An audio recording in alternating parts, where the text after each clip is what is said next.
What's going on? Welcome to my video. My name is Ash and you're watching Clash Royale, and it has finally happened. It has finally happened. A level 1 has achieved 5,000 trophies. You're looking at it on your screen right now.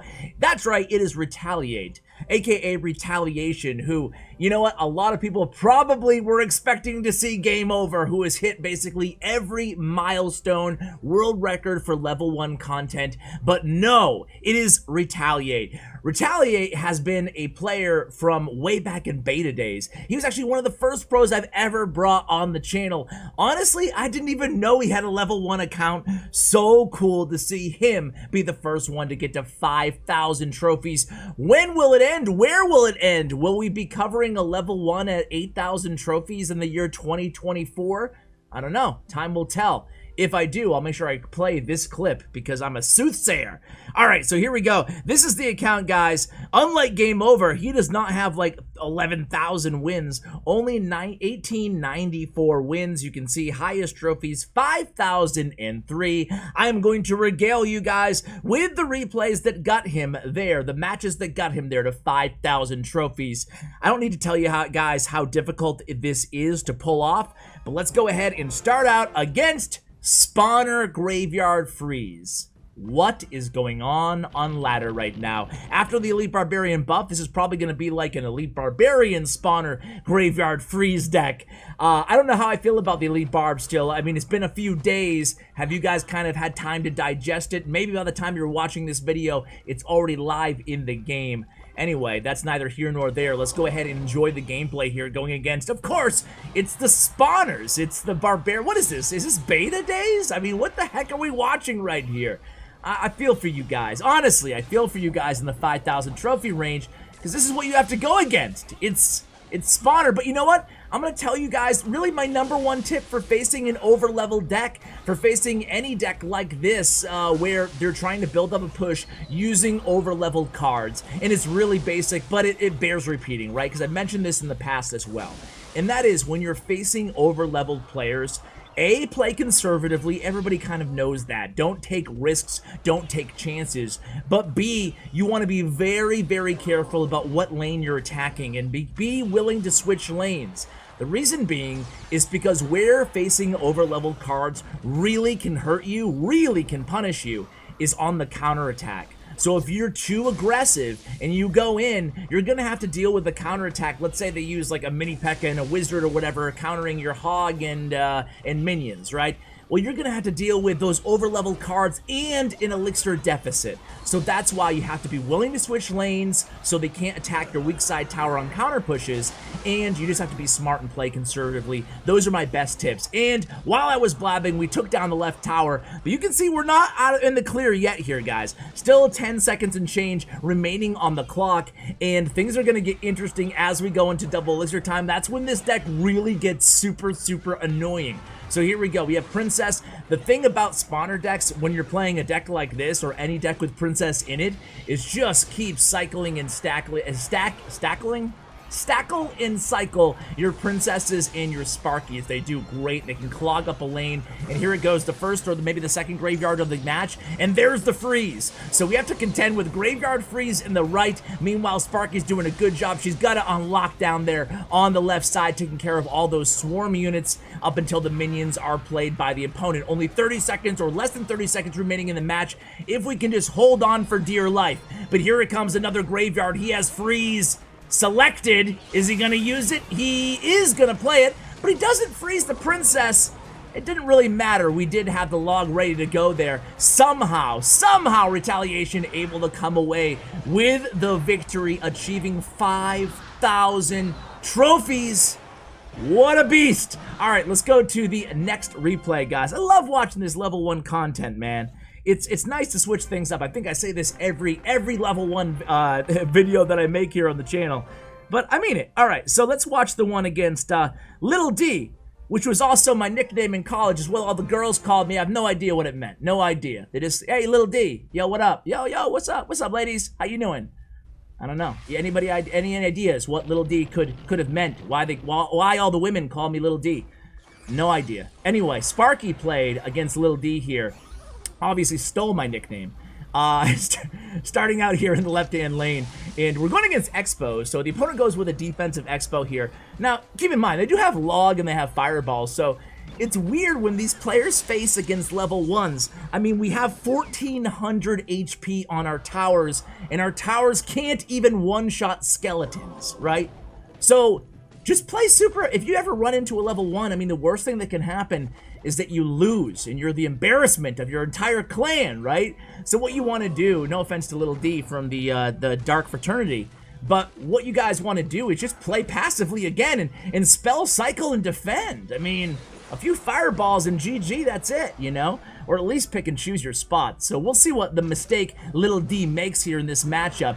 And a nice Ice Golem tank for that Inferno Dragon, then immediately cycles to that Ice Spirit maybe a little bit early. A Skarmy comes down here for Retaliate, and he does end up connecting to that Expo before he can even get a lock on, thanks to those skeletons from the skeleton army distracting the Expo here. So almost halfway through the match, and a good skeletons to distract that Inferno Dragon. So far, pretty even here. We haven't done a lot of damage. What Retaliate's trying to do with this deck is defend and build up a counter push. This is like, you know, as with any Sparky deck, it's really a big, strong, control-ish counter push type deck.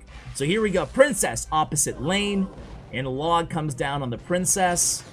See, just playing things slow here. We play Sparky in front of the King Tower there, and there's a Fireball from the opponent. And the Sparky goes ahead and engages with the Ice Golem, but this Tesla, though, this could be trouble here. Tesla actually gets taken care of by the Sparky, and here we go. We get a Bandit charge. The defensive Expo. Okay.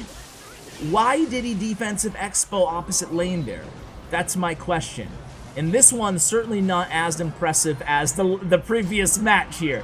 Yeah, you don't want a defensive Expo opposite lane when you got a Sparky, a Bandit, and a Lumberjack coming down the lane, and Inferno Dragon. So here we go. It's going to be the Skarmy coming down right on top of that Expo. Of course, Expo, one of the toughest decks, so we're going to go ahead and fast forward. Expo, one of the toughest decks to make a come-from-behind victory once you have a tower down, especially if you're going same lane as the opponent. So against a level 1, all Little D could come up with was about 400 damage off of the tower, not even. And that's going to be GG. Let's go ahead and show the next matchup here against some, let's go against a, oh, look at this one, guys. Look at this deck we're facing off here against this, this guy. Oh, yeah. It's the Prince Valkyrie Double Witch, Wizard, Night Witch deck.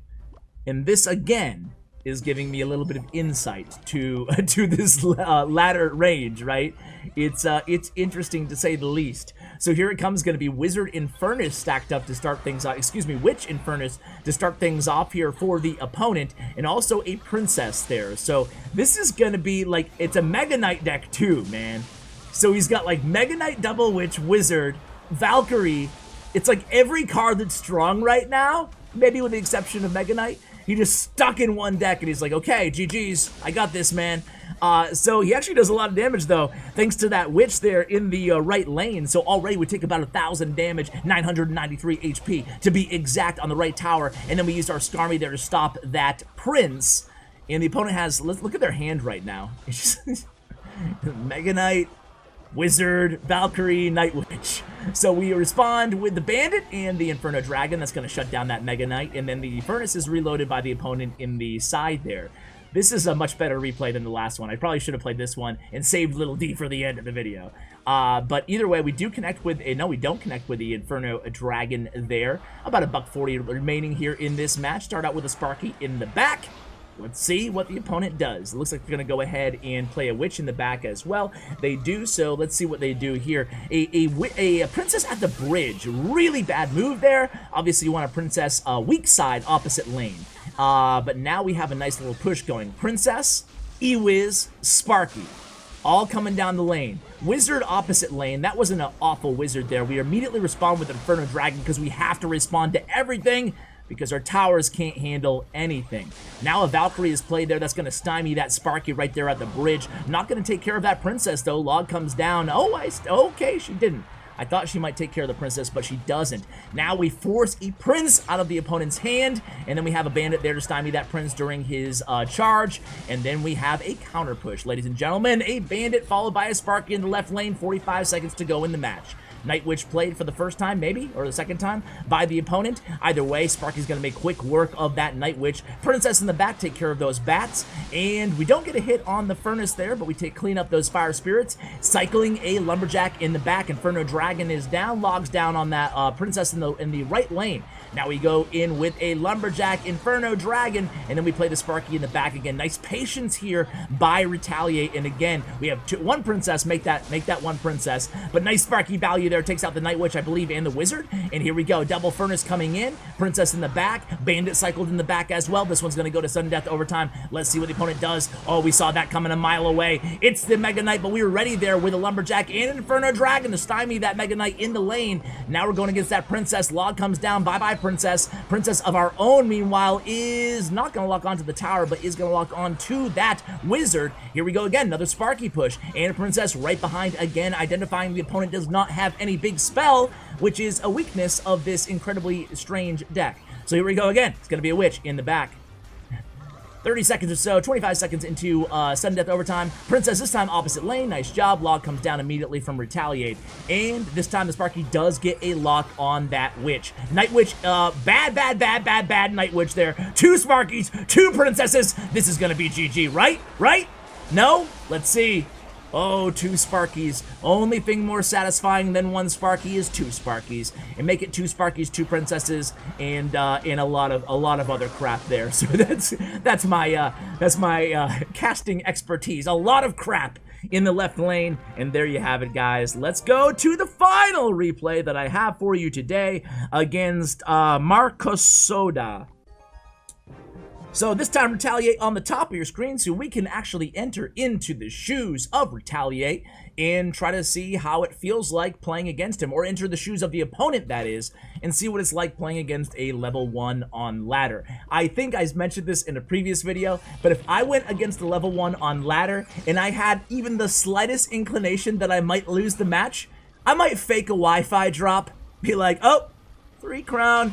Oh, yeah, disconnected. Yeah, I wouldn't even want to risk it, is what I'm trying to say to you guys. So here we go. The opponent's actually going to get a nice Magic Archer value there. Just a Magic Archer locking onto that left tower through the Sparky there. Takes off a lot of Sparky damage and takes the tower down to 794. Now we have a Bandit coming in the right lane here for the opponent. Does get a charge off, or excuse me, for Retaliate. Does get a charge off, and that you can see that Scarby just doing a good job there. We had Log in hand, but we use it very, very late there. Bad Log because, you know, you're either going to use the log right away or you're not going to use the log. Otherwise, you could have relied on the Magic Archer to clean up those skeletons and, of course, the Inferno Dragon. Instead, we're essentially going to sacrifice this Magic Archer here against that Inferno Dragon. We'd be lucky if he gets one shot against that left tower. Princess actually going to clean up nicely here. So no shots for that Magic Archer. Magic Archer, another card that I feel like maybe could stand to get a small buff again, you know? But Zap's gonna take care of that Princess. Overleveled Zap against Princess, bye-bye. All right, so here we go. It's gonna be a Lumberjack to stop that Bandit charge. Doesn't stop the charge, actually. A little bit low there on the Lumberjack, but either way, mitigates any damage for the opponent here in Retaliate. Reloads with an E-Wiz in the right lane. Lumberjack's gonna get 2 shots on the E-Wiz, and you're seeing again kind of the picking and choosing of his spots here by Retaliate. He doesn't always back up every single push, but sometimes he does, sometimes he doesn't. Tries to get extra value out of that previous E-Wiz by adding in a Lumberjack there. Here comes a Miner on the left tower. We catch it with a Skarmy. Nice catch there. Our tower is down to 491 on the left tower as we enter into double elixir time. Log comes down for the opponent. We're going to get a, no, we're not going to get a Bandit Dash there. We're going to run right back, smack dab into the P.E.K.K.A. here, and Sparky reloaded for the for us. I keep saying the opponent, but for Retaliate.